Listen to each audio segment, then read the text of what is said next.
Hello guys, मी समर्थ आणि आज मी 3 अशा इरिटेटिंग गोष्टी मी सांगणार आहे ज्याने आपलं मानसिक संतुलन बिघडतं. तर चला सुरू करूया. फर्स्ट, जेव्हा आपण कुठे चालत असतो, स्पेशली घरामध्ये, त्यावेळेस आपल्या पायाच्या करंगळीला खुर्ची लागते तेव्हा कसं होतं सांगा बरं. किती डेंजर अशी हे होतं, म्हणजे काय बोलायचं आता, त्याला इतकं दुखतं. तुम्ही हे बघा एकदा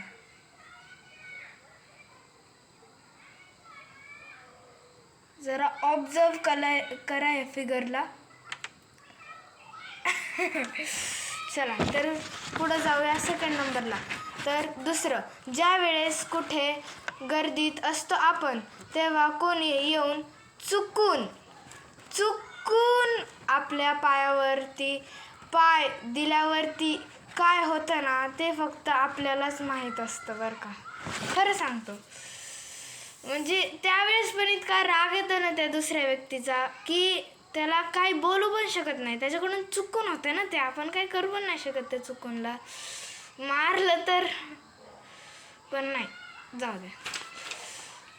ही वाली फिगर बघा तुम्ही, ही वाली ऑब्झर्व करा. हे आपण फिगरला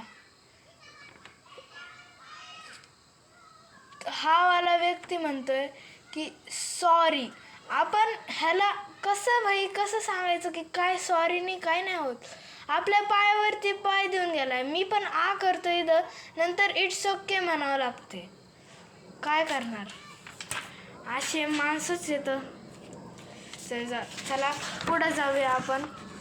तिसरं, ज्या वेळेस आपण चिडलेलो असतो आणि कोणी तरी येऊन मधीच बोलल्यावर आपल्याला रडू येतं, पण ज्या वेळेस आपण ते रडू थांबवण्याचा प्रयत्न करतो त्यावेळेस तर असं वाटतं की आपल्या घशामध्ये दगड आहे. येस, दगड आहे असं वाटतं खरंच. आपण ज्यावेळेस रडू थांबवण्याचा प्रयत्न करतो ना, त्यावेळेस आपल्या आहे ना भाई इथं आहे ना, असं वाटतं की दगड आलाय कुठून तरी. इतकं टोचतं, इतकं दुखतं ना. तुम्हाला पण झालं असेल, कधी होत असेल. ही वाली फिगर बघा, कॉमेडी काढली आहे, तुम्ही फक्त हिला ऑब्झर्व करा. बरोबर का नाही.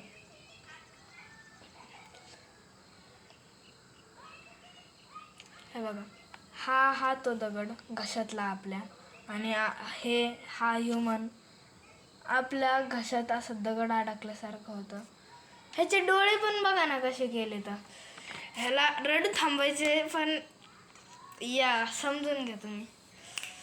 तर आजचा व्हिडिओ आपण इथं संपू.